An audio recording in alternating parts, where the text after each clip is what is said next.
역사는 통일의 길이 얼마나 멀고 험한지를 우리에게 잘 보여주고 있습니다.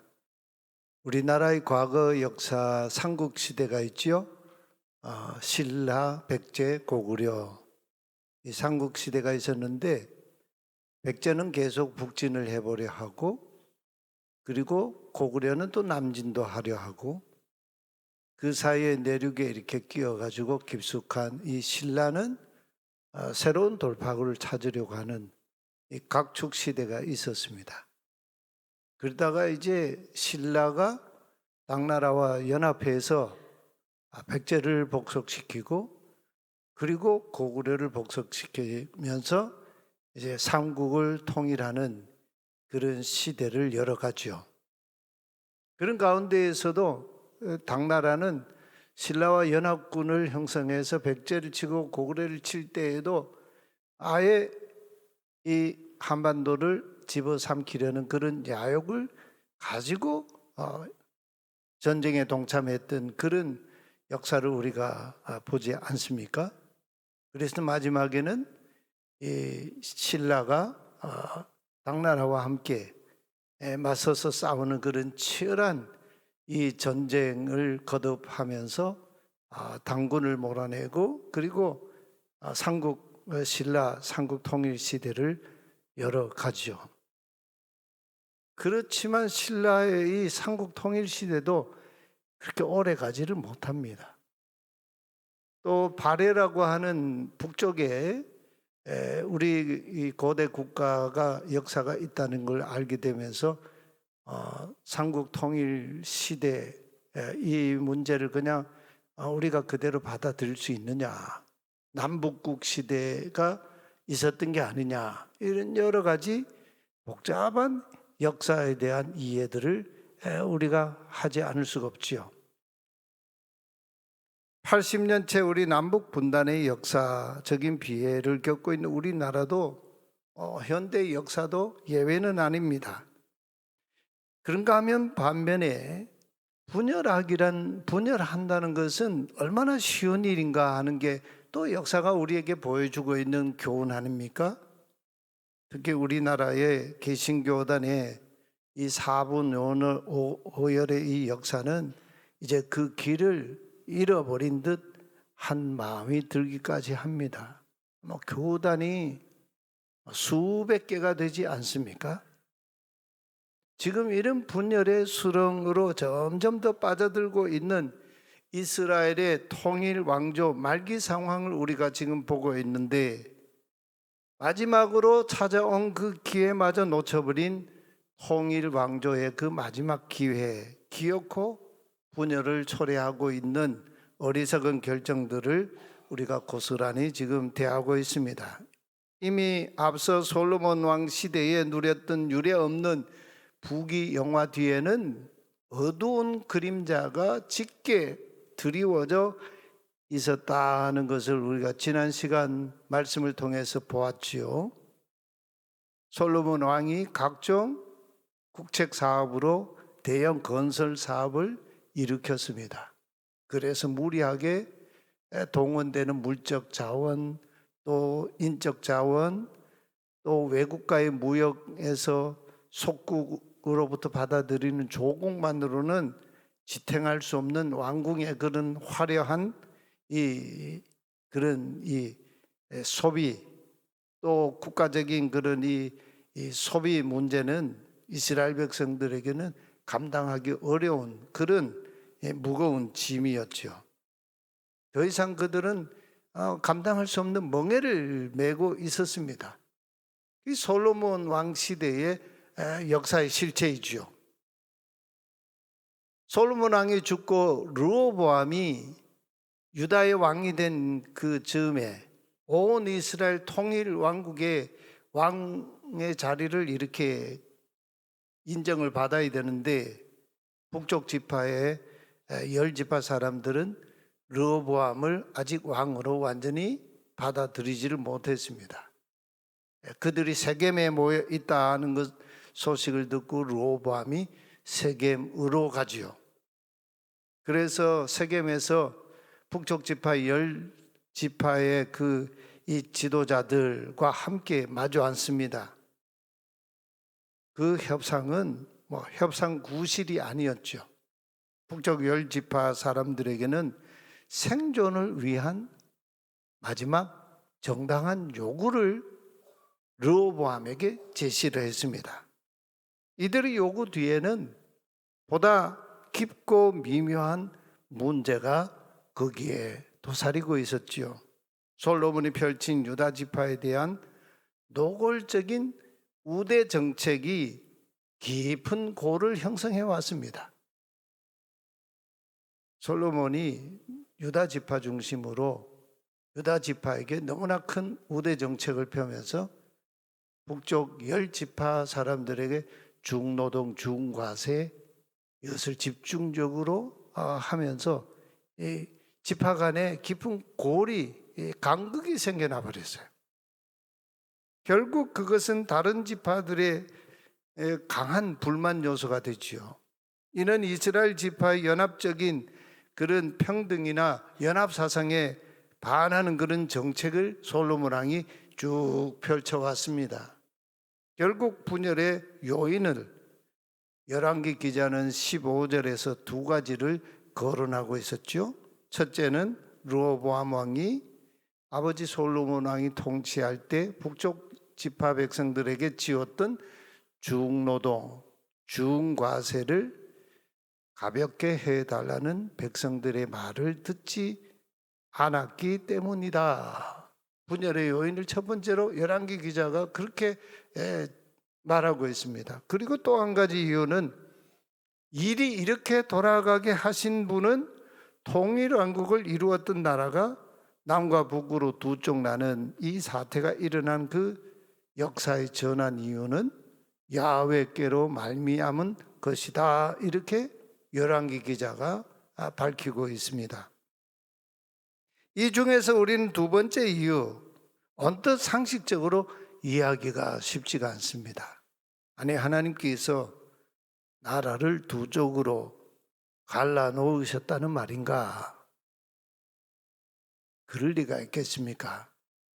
솔로몬과 그의 아들 르호보암의 교만과 무지, 반역이 그만큼 깊었다는 역설적인 열왕기 기자의 역사 해석이 아니겠습니까?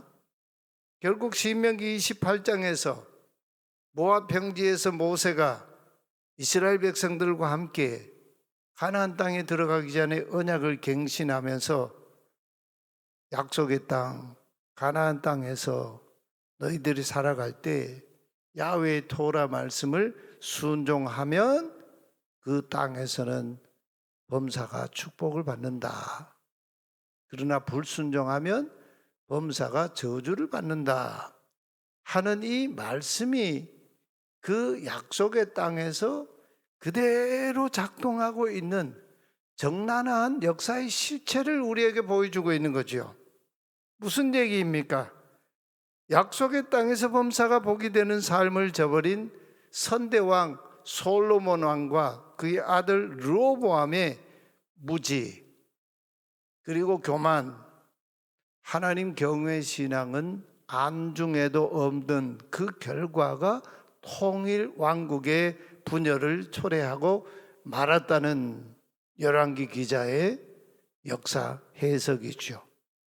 신명기 28장의 언약 갱신의 말씀에 솔로몬 왕이 정면으로 충돌하고 있을 때에 하나님은 1차적으로 실로 성소 예루살렘 성전 시대 이전에 실로 성소 시대가 있었지 않습니까?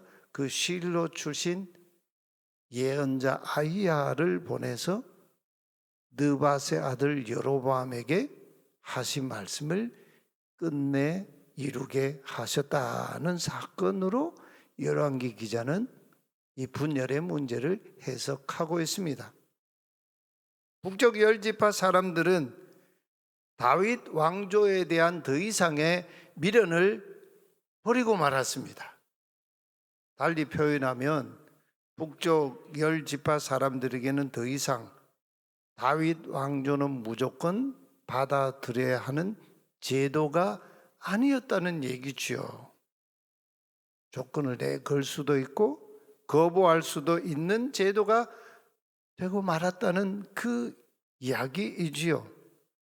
그런 상황 속에서도 북쪽 열 지파는 처음에는 솔로몬의 뒤를 이어 왕이 된 이 르호보암이 어느 정도 북쪽 지파 사람들의 요구를 수용해 주기만 하면 다시 세겜에서 옛날 지도자 여호수아가 이스라엘 백성들과 언약을 갱신했던 것처럼 세겜에서 르호보암 왕과 언약을 갱신하고 다시 그를 왕으로 모시고 역사적인 새 출발을 하려고 했습니다.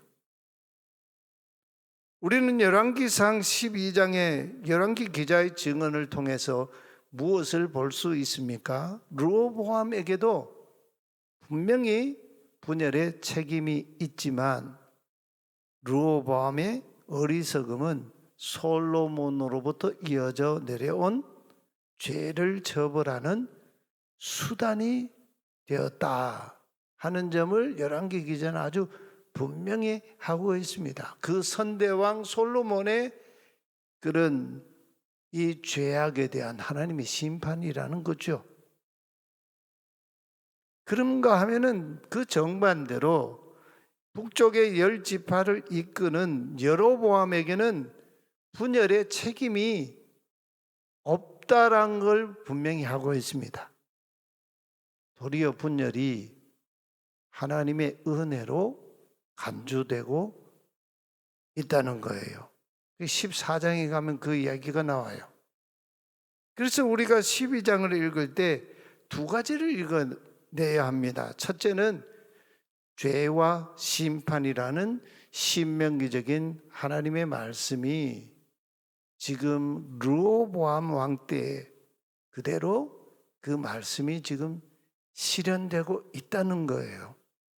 또 한 가지는 실로 사람 아이야의 예언대로 여로보암에게 주어진 예언의 성취가 북쪽 이스라엘, 남유다 이렇게 분열되는 이 역사의 실상이 바로 그 두 가지 측면에서 지금 이 하나님 나라의 역사가 지금 진행되고 있다는 거죠. 역사의 두 수레바퀴가 지금 굴러가고 있다는 거죠. 옛날 달구지죠. 이 달구지의 이 바퀴 오른쪽 왼쪽 바퀴 두 바퀴가 한 방향으로 굴러가는데 돌아가는 방향은 정반대예요. 솔로몬 왕의 죄에 대한 하나님의 심판이라고 하는 바퀴와 예언자 아이야를 통해서 여로보암이 북쪽 열 지파의 왕이 되겠다고 하는 그 예언의 성취가 지금 르호보암 때에 와서 이것이 그냥 이루어져서 하나님 나라의 역사가 진행하고 있다는 거죠. 그럴 때 16절에서 17절 말씀에 르호보암은 북쪽 열 지파 사람들로부터 거부를 당합니다. 16절 말씀 우리 같이 한번 읽어볼까요? 온 이스라엘이 북쪽의 열 지파가 자기들의 말을 왕이 듣지 아니함을 보고 왕에게 대답하여 이르되 우리가 다윗과 무슨 관계가 있느냐? 이새의 아들에게서 받을 유산 몫이 없도다. 이스라엘아 각자 너희의 장막 천막으로 돌아가라. 다윗이여 이제 너는 내 집이나 돌아보라 하고 이스라엘이 그의 장막 천막으로 돌아가니라. 결국 이 르호보암 왕은 그의 할아버지 다윗 왕에게까지 욕을 보이는 손자가 되고 맙니다. 이 이야기는 르호보암만의 책임이 아니죠. 그 아들 솔로몬, 다윗의 아들 솔로몬 왕의 책임이기도 하죠. 다윗 집안에 대한 하나님의 그 영원한 왕권을 약속하셨는데 그 하나님의 약속을 여기에서 지금 무너뜨리고 있는 이 솔로몬 왕과 르호보암 왕의 그 모습을 우리에게 보여주고 있습니다. 어리석은 이 르호보암 왕은 도리어 강경책을 쓰기 시작하죠. 이게 이제 흔히 역사 속에 나타나는 현실이죠. 어떤 문제가 터지면 그 문제에 대해서 근원적인 문제 해결 방책을 찾지 않고 그것에 대해서 강압적으로 그 문제를 통치하고 다스리려고 하는 그런 일들이 일어납니다. 그래서 이 르호보암이 북쪽 이스라엘 그 열 지파 사람들이 자기를 거부하자 북쪽 지파 사람들을 제압하려고 한 사람을 파견하죠. 아버지 왕 때에 북쪽 이스라엘 지파에게 중노동을 시키고 또 중과세를 부여했던 그 일을 계속 이어가기 위해서 일을 감독하는 감독자 아도람이라고 하는 사람을 그 북쪽 지파 사람들에게 파견했습니다.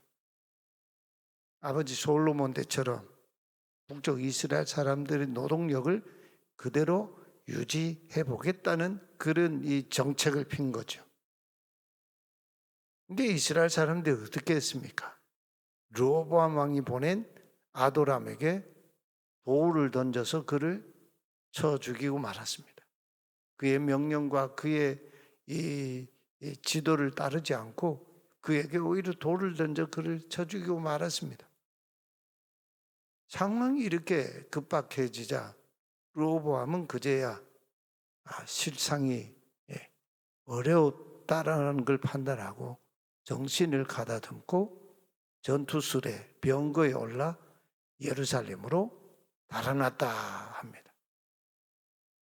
그때부터 이스라엘은 다윗 집안과 관계를 끊고 열왕기 기자가 이 역사를 쓸 때까지 오늘까지 분열 왕조가 내내 이어지고 있다 이렇게 증언하고 있어요.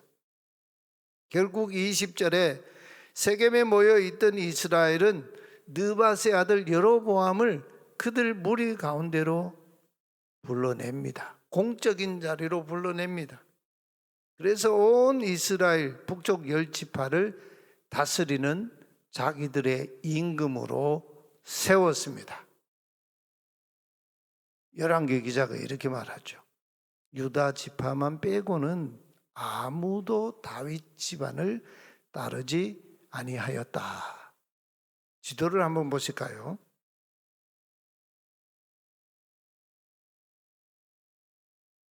이스라엘이 이렇게 지금 전체 이렇게 이 땅을 가지고 있었는데 르호보암 왕 때 이렇게 이 남쪽 지역, 이 지역을 유다 지파와 베냐민을 중심한 그런 남유다 왕국을 이루게 됐고, 그리고 북쪽에 열 지파, 이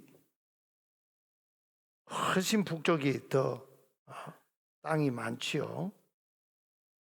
여기를 이제 여로보암이 다스리는 이 국가로 북이스라엘과 남유다 두 국가 체제로 분열 왕국이 이제 공식적으로 이때부터 시작이 되게 됐습니다.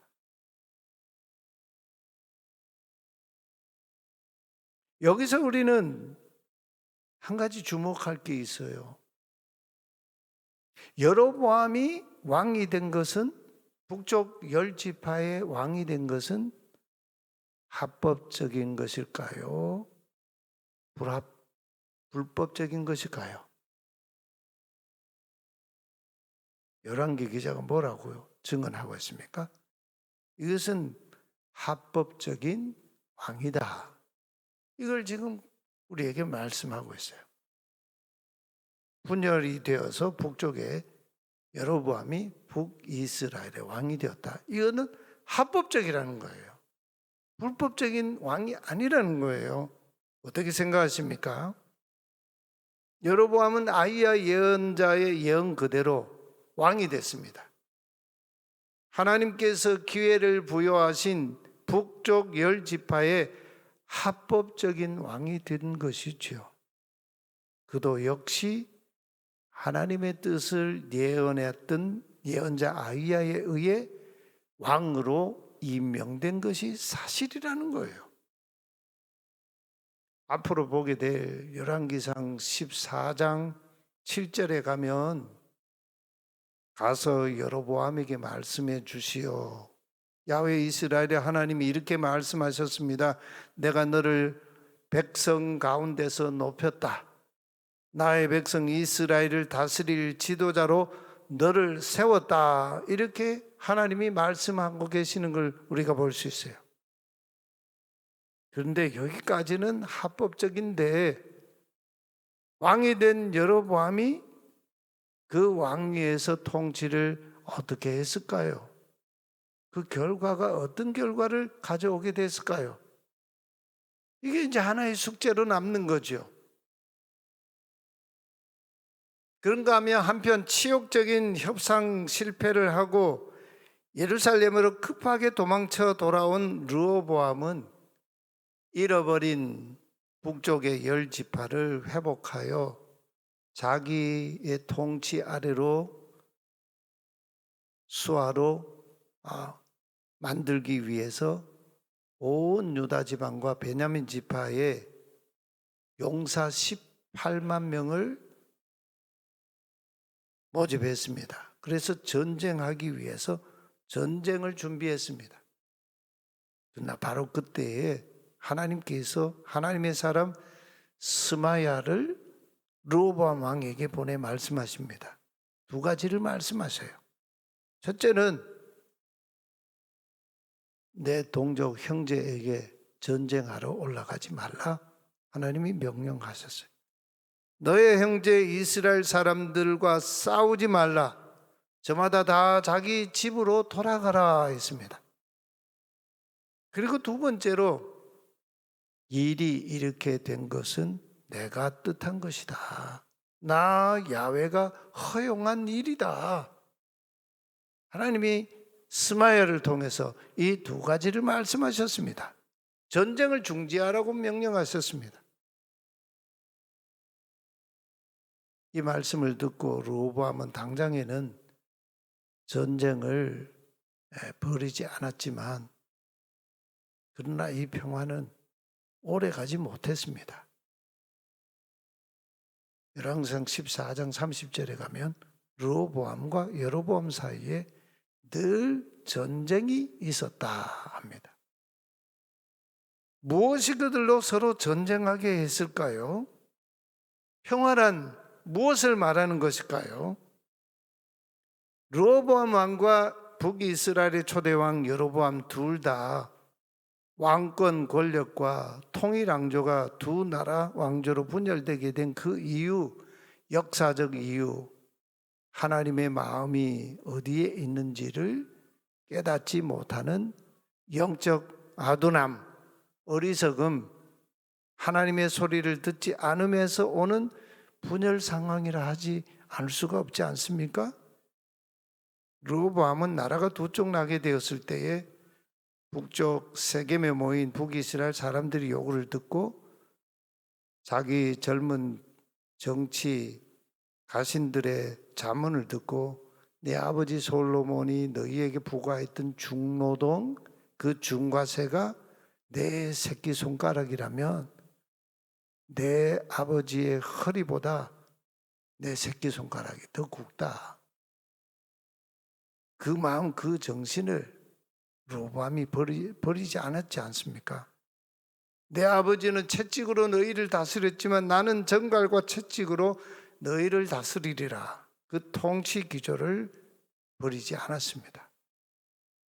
그러면 여로보암은 어떻습니까? 북쪽 10지파의 왕이 된 여로보암은 자신에게 주어진 그 권력, 왕권을 주신 하나님의 뜻을 잘 헤아리고 하나님께 청종하는 왕이 되고자 했을까요? 몹시 궁금해지지 않습니까? 그 권력과 왕권이 천년 만년 가는 것도 아닌데 여로보암이 어떤 왕으로서 나라를 통치하게 됐을까요? 우리는 늙음하게 회한이 가득한 회고록을 남기고 죽은 솔로몬의 탄식을 기억하지 않을 수가 없습니다. 전도서에 보면 코헬렛, 집회 설교자 그런 뜻이죠. 전도자의 말씀들이라고 하는 이 다윗의 아들 예루살렘의 통치자 솔로몬의 이야기가 전도서 이야기가 나오죠. 솔로몬의 그 첫 번째 얘기가 뭡니까? 허무하네요. 아주 허무하네요. 하고 코헬렛 전도 집회 설교자가 말합니다. 허무하네요. 아주 허무하네요. 모든 것이 허무하네요. 5번이나 헛되다, 헛되다, 헛되다고 외치고 있습니다. 르호보암이 북이스라엘의 왕이 된 여로보암이 분명히 솔로몬 왕의 이 회한에 찬 이 탄식의 노래를 들었을 텐데 말이죠. 그걸 못 들었을 리가 있겠습니까? 그런데 권력의 자리에 앉은 그때에는 이 아버지 또 선대왕 솔로몬의 이 탄식의 노래가 전혀 귀에 들어오지 않았던 거죠. 이것이 바로 우리 인간의 무지입니다. 교만이고 우리 인간의 비애이죠. 허망함 아닙니까? 고려말 충신인 길재가 조선이 이미 건국되고 난 뒤에 백의의 몸으로 아무런 벼슬이나 관직도 없이 새로 시작된 왕조에 동조하지 않고 백의의 몸으로 영화로웠던 고도인 송도에 와서 고려 왕조 시대의 인재들 다 흩어져 버리고 사라져 버린 그 폐허가 된 것을 보면서 읊었던 예시죠. 500년 고려 왕조의 도읍지 필마로 돌아더니 한 필에 말을 타고 돌아와서 보니 산천은 의고한데 옛 모습 그대로인데 인걸은 간데 없네. 그 옛날 고려 왕조 시대에 유명했던 그런 인물들 다 어디 갔나? 어즈보 태평요놀이 꿈이런가 하노라. 500년 역사를 그냥 꿈이었던가 이렇게 회고하고 있습니다. 호헬렛 전도자의 끝말, 말을 끝내겠네. 모든 것을 들려주었으니까. 그러면서 뭐라고 합니까? 하나님을 두려워하고 경외하고 그분의 명령을 지키게나. 사람이라면 누구나 그래야 하거든. 우리 개역 성경에서는 이것이 인생의 본분이다 이렇게 번역하고 있죠. 이게 인생의 전부다는 얘기죠. 하나님을 경외하고 그분의 명령을 지키는 것. 모든 행동은 하나님이 판가름하실세 몰래 하는 온갖 일에 대해서 좋은 일이든 나쁜 일이든 판가름하실세 하실 걸세. 전도자가 마지막으로 남긴 마지막 끝말이 바로 이 말씀입니다. 르호보암 왕과 여로보암 왕은 솔로몬의 이 당부를 알았을까요? 아니면 기억하지 못했을까요? 무시해버린 것일까요? 잊어버린 것일까요? 이것은 오늘 우리에게 주시는 하나님의 말씀 아니겠습니까?